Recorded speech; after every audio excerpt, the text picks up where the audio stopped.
President Herzog and his wife Michal,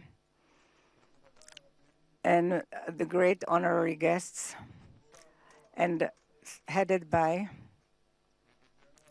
our great friend, the President of the United States, President Donald J. Trump.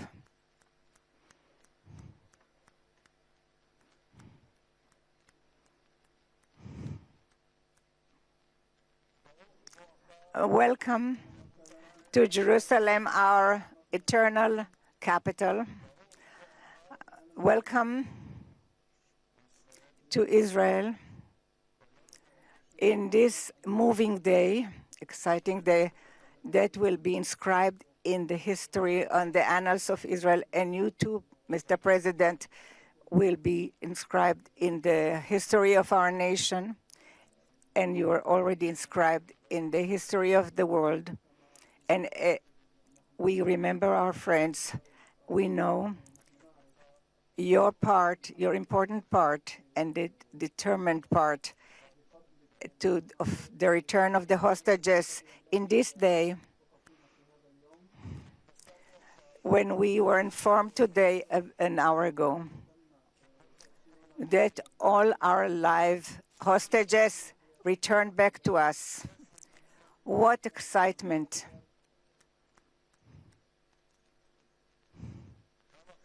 How long we've waited for this moment, and we have committed to return everyone. And I want to thank you personally and on behalf of the whole nation. Thank you, Mr. President, President Trump.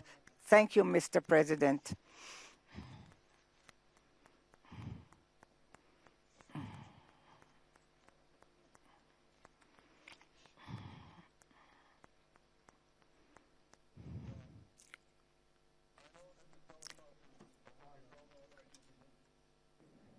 But I'm not sure about the translation.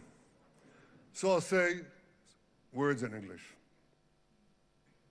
President Trump, the Knesset welcomes you and your distinguished delegation to Jerusalem, our eternal capital.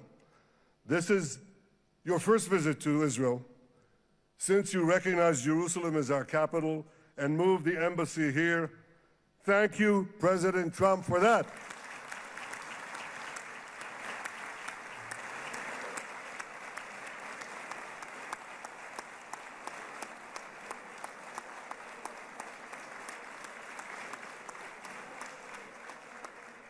There are many other reasons to thank you since your last visit here.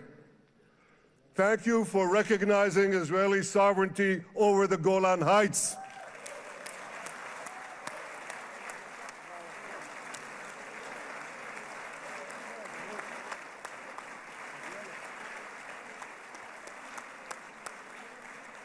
Thank you for standing up to the lies against Israel in the United Nations.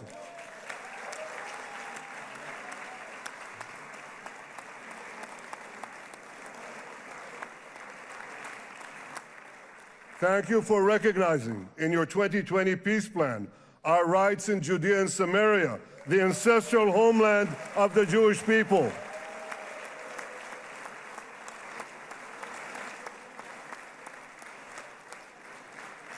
Thank you for brokering the historic Abraham Accords.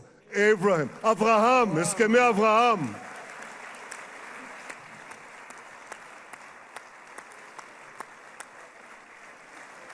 Thank you for withdrawing from the disastrous Iran nuclear deal.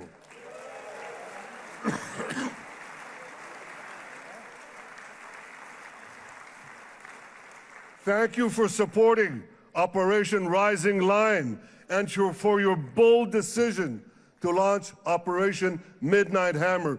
Boy, is that, you got to hear this.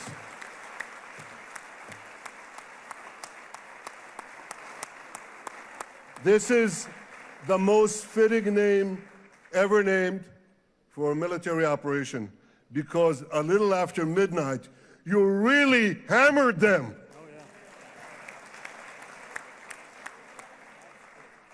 My friends, this is only a partial list. but it's enough to affirm what I've said time and again. Donald Trump is the greatest friend that the state of Israel has ever had in the White House.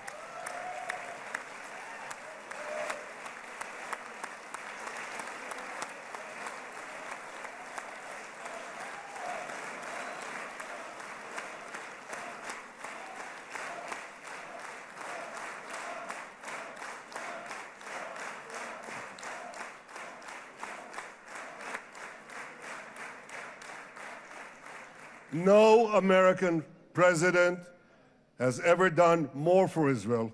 And as I said in Washington, it ain't even close.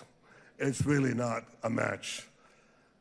Mr. President, today we welcome you here to thank you for your pivotal leadership in putting forward a proposal that got the backing of almost the entire world. A proposal that brings all our hostages home.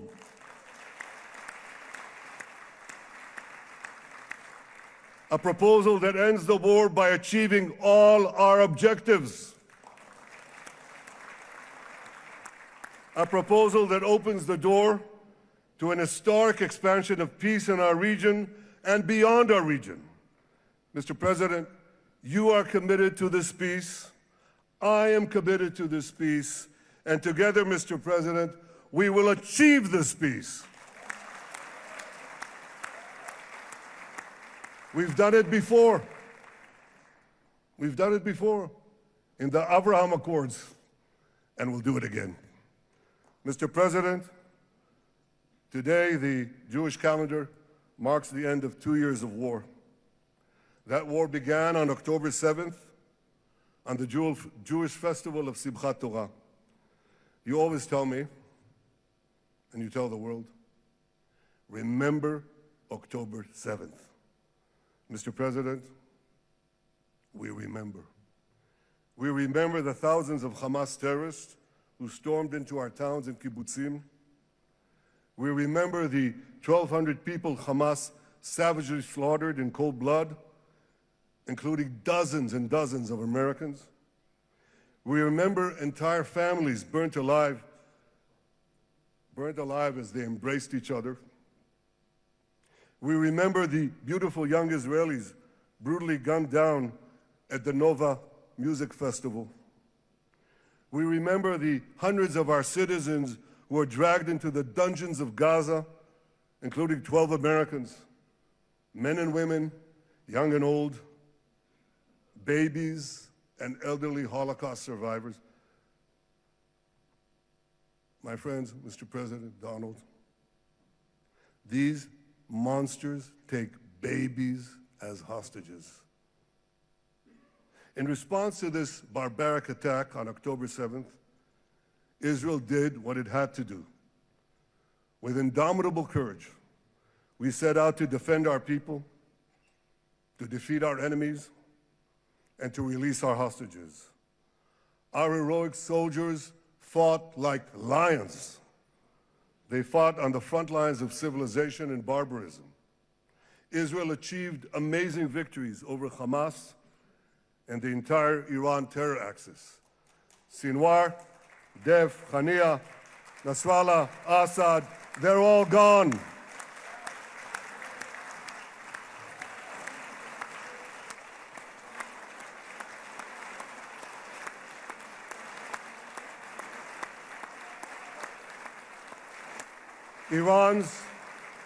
Iran's nuclear weapons and ballistic missile program, with your enormous help, Mr. President, rolled back. Half the Houthi leadership wiped out. But the price of this victory, the price of these victories, has been heavy. Nearly 2,000 of Israel's finest were lost, nearly half in battle. They left behind parents, spouses, siblings, and children. Their love and laughter, their promise and potential were lost forever. To the families of our fallen fighters, many of them are here, I say, I know the depth of your pain. I know the inconsolable grief that will accompany you for the rest of your lives. The State of Israel bows its head in eternal gratitude to our fallen heroes. Because of these heroes, our nation will survive. Because of these heroes, our nations will thrive. And because of these heroes, our nation will have peace. Mr. President, thousands of our brave soldiers were also wounded, suffering terrible blows to body and soul. Brave soldiers like Ari Spitz. Ari is an American. Ari is an American Israeli who was injured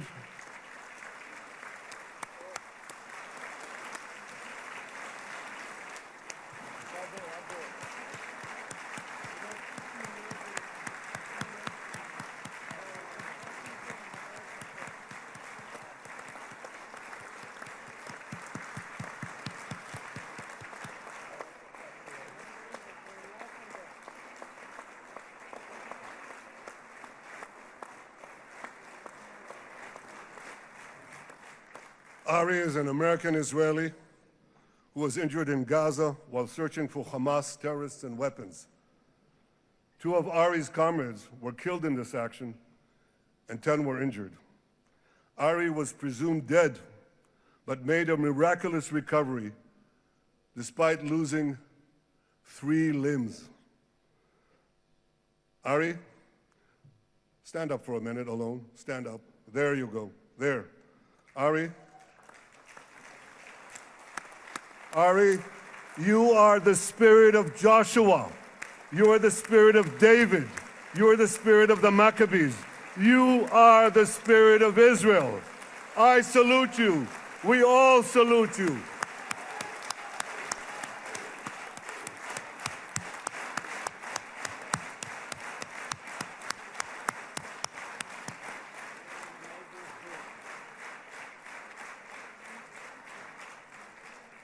Sabine Tassa of Kibbutz Netiv HaAsara is watching us today from the Israeli consulate in Los Angeles. Sabine lost her husband and her oldest son on October 7th. She is the mother of 3 other boys. 2 of them, Koren and Shai, witnessed their father jump on a Hamas grenade to save his 2 sons. We all saw the film of those 2 boys crying out in pain, "Father is dead. Why? Why did God save me?" Mr. President, my friend Donald, I've seen some very tough things in my life. But I couldn't bring myself to watch those boys suffering again. So I didn't see this film except once. Yet Sabine, their mother, has had the strength and fortitude to show this film across the world. And my wife Sarah and I asked her, "Sabine, how do you do it? Why do you do it?"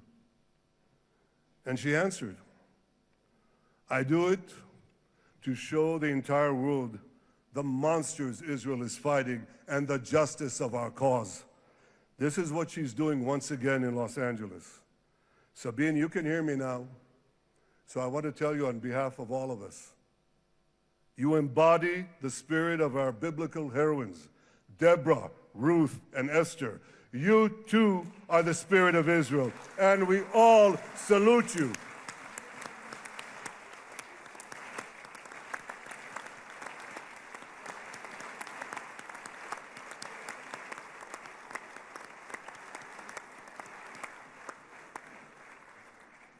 Mr. President, you asked me on our many conversations during the 12-day war with Iran, you asked me, how are the people holding up? And I said to you, our people are strong. Israelis are a nation of lions with unlimited resolve to defend our country and secure our future. The people give strength to our soldiers, and the people give strength to me and to my colleagues. The Jewish people have risen from the ashes time and again, but when we formed the State of Israel and the Army of Israel, we pledged never again would be defenseless against our enemies. And that resolute strength not only assures our survival, it assures our future, it assures peace. We have paid a high price for this war, but our enemies now understand just how powerful and just how determined Israel is. They understand that attacking Israel on October 7th was a catastrophic mistake. They understand that Israel is strong and that Israel is here to stay. And this, Mr. President, is the indispensable foundation of peace. Peace through strength. Ladies and gentlemen, this is a momentous day, a day of great joy as the remaining hostages come home. My wife Sarah and I have met with the hostage families many times. There were no words to describe their agony, only tears of bottomless sorrow and unimaginable pain. At the beginning of the war, I promised to bring all the hostages home. Today, with the indispensable help, the determined and focused help, the unremitting help of President Trump and his team, and with the incredible sacrifice and courage of the soldiers of Israel, we are fulfilling that promise.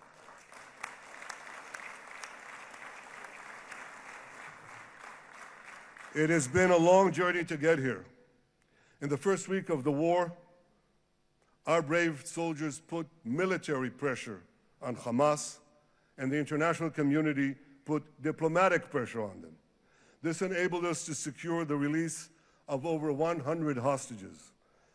In heroic rescue attempts behind enemy lines, Israel's special forces rescued 8 live hostages and brought back the remains of dozens more. But as time went on, we all know what happened. The diplomatic pressure was turned on its head.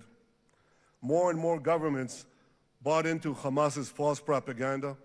More and more governments succumbed to anti-Semitic mobs in their own countries.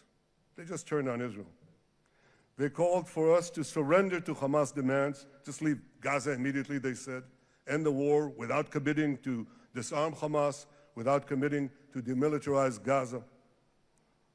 Had Israel succumbed to those demands, not only would Sinwar, Nasrallah, Assad, and Iran's missile and nuclear program remain intact. Not only that, because in no time, the Hamas killers would be back on the border fence, ready to repeat the horrors of October 7th again and again, as they vowed to do. But just at that point of maximum pressure on Israel, a man named Donald J. Trump was elected President of the United States.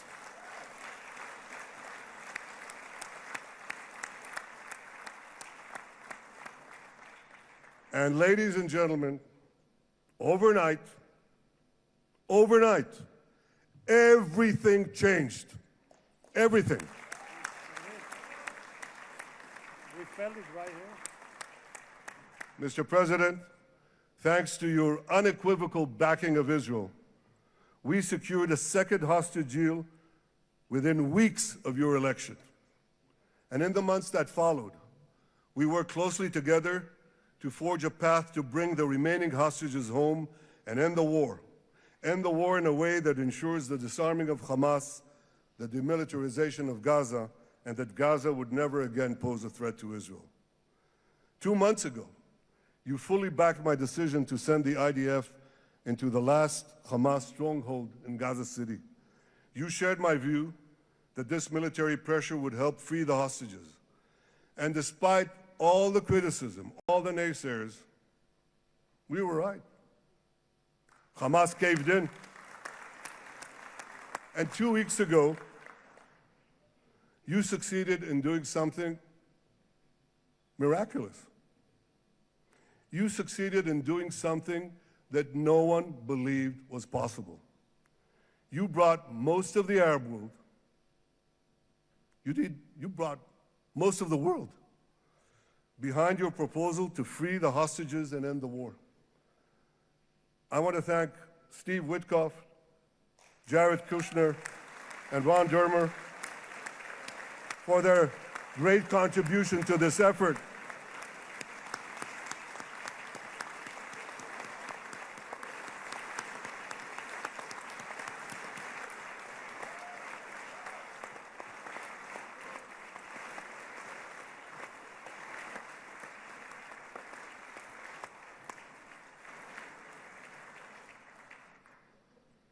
And I want to thank our negotiating team.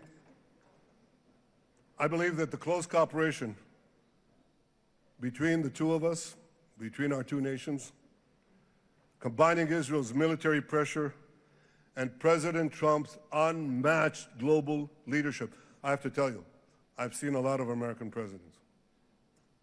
I've seen them all in the time that I've been here, and I've been here quite a lot of time.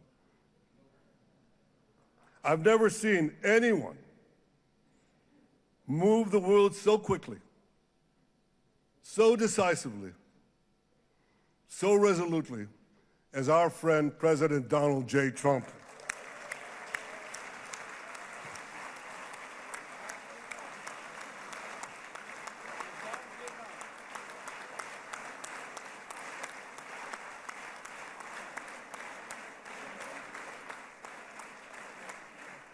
With our military pressure and President Trump's global leadership, we achieved this historic moment. It's a moment of indescribable joy as our nation embraces our sons who are coming home. Mr. President, this week, Jews around the world are going to read the book of Ecclesiastes, Kohelet, in the Bible. The Bible has many miraculous moments. One of them was your decision to bomb Fordo. I think it was a pivot of history because it wasn't meant only to bomb Fordo. That action and your previous action of taking out Qasem Soleimani, the architect of death, I think that changed the balance of power in the world. You brought America back again to the driver's seat.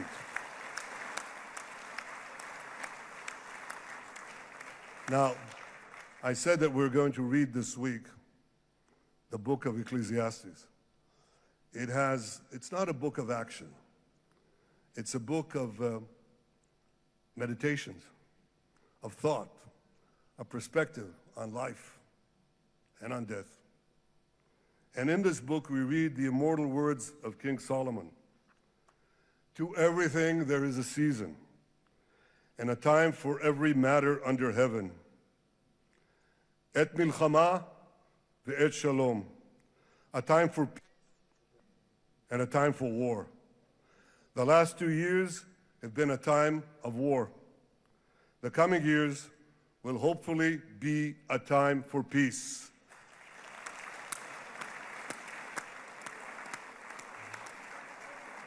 Peace inside Israel and peace outside Israel.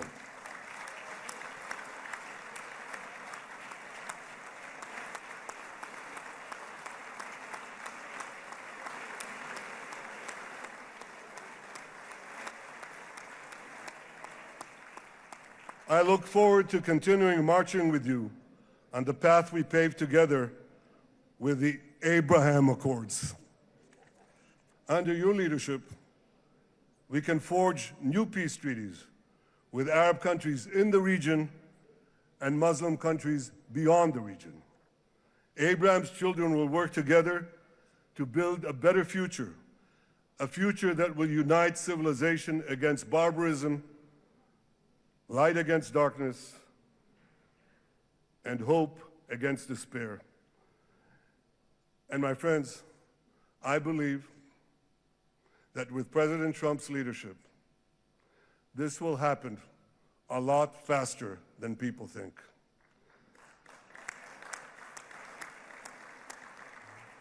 As Prime Minister of Israel, I extend my hand to hold those who seek peace with us. No one wants peace more than the people of Israel. Israel will always remain vigilant in defending itself, and Israel will always remain full of hope. Hope is our national anthem. Hope is our creed. Hope is our strength. It is time, my friends, to realize that hope and expand the circle of peace. Mr. President, thank you for all you have done for us. I have submitted your nomination to be the first non-Israeli recipient of the Israel Prize, Israel's highest award. As to that other prize, just a question of time, you'll get it. But I want you to get the Israel Prize, our highest award, to our greatest friend.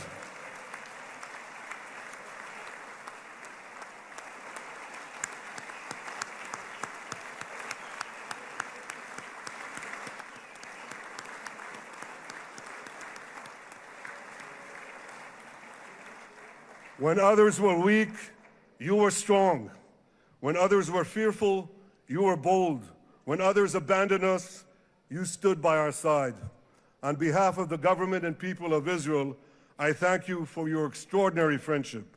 Thank you for helping bring our hostages home. Thank you for supporting Israel's march to victory. Thank you for paving a path to peace. מכובדי נשיא ארצות הברית, ידידי דונלד. Honorary President, welcome to Israel. Welcome to Jerusalem. Welcome in this exciting day that brought us to this day.